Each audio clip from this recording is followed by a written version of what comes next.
Hey everyone, welcome to another episode of The Joy of Puzzles. I have for you today a Thomas Kinkade puzzle. It is titled Hometown Lake, and it was published in 2003 by the CEACO Company. No, I don't know what it stands for. Their website was not particularly forthcoming as far as company history and things of that nature. I do know that CEACO was established in 1987 in Massachusetts, and that's really the sum of what they provide. They are a certified distributor of Thomas Kinkade. Not exactly forthcoming. Now, Thomas Kinkade, on the other hand, tons of information about him. He was known as the Painter of Light. The box cover actually is a little confusing. It says Thomas Kinkade, Painter of Light, and I actually thought that was the title of it until I went to his website and realized that is his moniker, and that in this fine little font written underneath there is the title Hometown Lake. So this is a puzzle of a portrait that he created titled Hometown Lake. In my part of the country, Thomas Kinkade is synonymous with works of art, but all sorts of home decorations. Not just portraits, but they've expanded their portfolio. He is a definitely prolific artist and quite famous. Met with several presidents, the Pope. He's been doing artwork for Disney, DC Comics. It just goes on and on and on what this guy accomplished. And very beautiful portrait. I actually own several of these, so there'll be more forthcoming over the next months or whatever. It's quite nice. So, strategy. Portrait puzzles are a little tough. Paintings, I should say, not portraits, because unlike a photograph, which is normally broken up into very distinct colors and quadrants, portraits you're dealing with brushstrokes and blended colors, and it's a lot more sophisticated of an image to try to build a puzzle from. So, in this case, I started with a border, which I do, again, most of the time for most puzzles. And then, because of the nature of the artwork and the expanse of trees and greenery, it's pretty tough, so I went after the man-made structures. There's a cottage in the forefront, and then some smaller cottages, and in the distance there's a small town. So I looked for all those pieces first because they were usually well lit and they contrast sharply with the greenery and foliage in the rest of the picture. And then after that, something abnormal in the respect that I went after the sky and the water. If this had been a photograph and those were expanses of a single hue of the color blue or tan, I would not go after those next. But in this case, they are the most distinct colors other than the lighting, so that became the next target of the build. Go after the sky portion and then the reflection down on the water. After that, it's pretty challenging. There was a tan walkway went after that, and then it's just greenery. It's bushes and trees and shrubs and green expanses. So,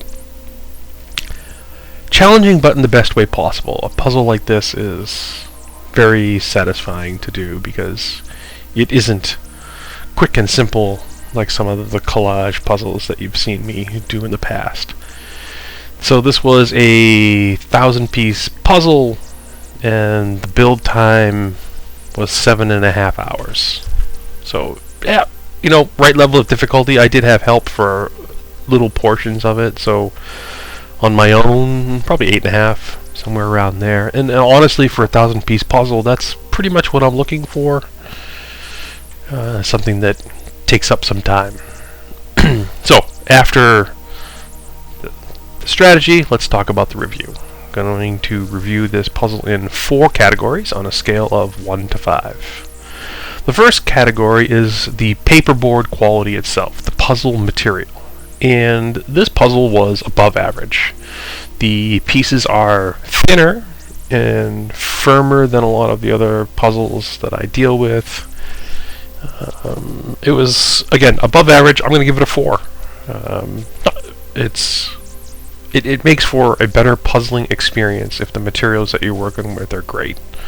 And the next category is puzzle cut quality. Same thing here, definitely a 4. The pieces were crisply cut. Almost never did you put a piece down and for wonder if it in fact did fit in that location. You pretty much knew right away that you had put it in the wrong spot. So I truly appreciate that type of attention to detail and the quality that the manufacturer puts into the materials, and the cut quality in particular is important. The third category is difficulty. I'm going to give it a 4. 8 hours is probably what I would list as an average for a 1,000-piece puzzle, and it's this type of puzzle that I have in mind. But the nature of the painting raises the difficulty. The challenge is the gentle blends and the colors and that nature. It makes finding the homes for these pieces much more challenging. It's not a crisp image or a very photograph of lots of distinct items.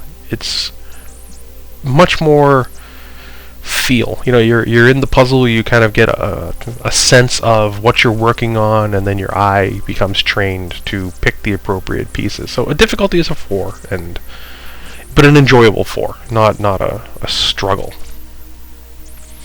Frameability. Normally I say this is the most subjective of all my categories because it's truly just my opinion.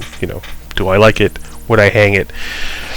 I don't know that I can say anything other than a 5 in this. I mean, this truly is artwork that is worthy of hanging in a gallery. I mean, how can you put it as anything other than a 5 for frameability? You may not be the style that you would hang in your own home, say you're into modern art or something, whatever. But you can't deny that this is truly artwork. It is a portrait, done by a renowned, great artist, so it's a 5, hands down. And that brings me to the final category, the overall score. It is not a linear thing, and difficulty doesn't really count against a puzzle, a low difficulty or a high difficulty. It depends on what you're looking for. All that being said, I'm going to give this a 4. This is an above average puzzle across the board, from the material to the cut quality. The difficulty is a 4, but I think in a good way. It's not a painful, drawn-out process. No, only a little at the end is you do a little bit of the hunt and peck method. So overall, definitely 4, above par for the entire project. What else can I say about this? I'm frankly looking forward to the other puzzles manufactured by CEACO in the Thomas Kinkade line that I have in my collection. It's an enjoyable.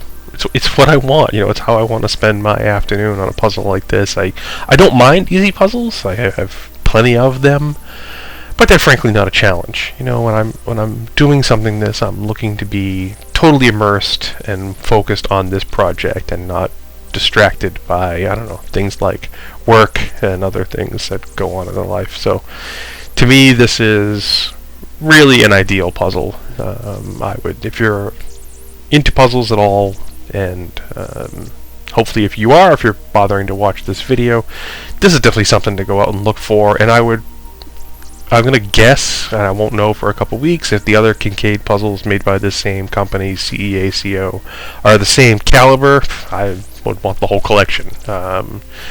And certainly Mr. Kinkade's website, if you go there and look at his portfolio of work, it's just fantastic. So hopefully I'll be adding the rest of his collection to my collection not too long from now.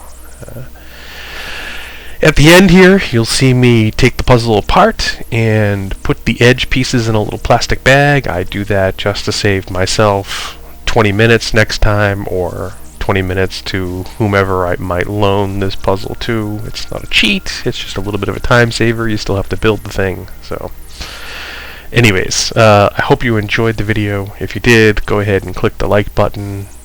If you liked the narrative that goes with it, subscribe or click like, and I appreciate everyone that takes 10 minutes out of their day once in a while to watch these videos, and I look forward to making more of them. Alright, well, thank you everyone. Bye.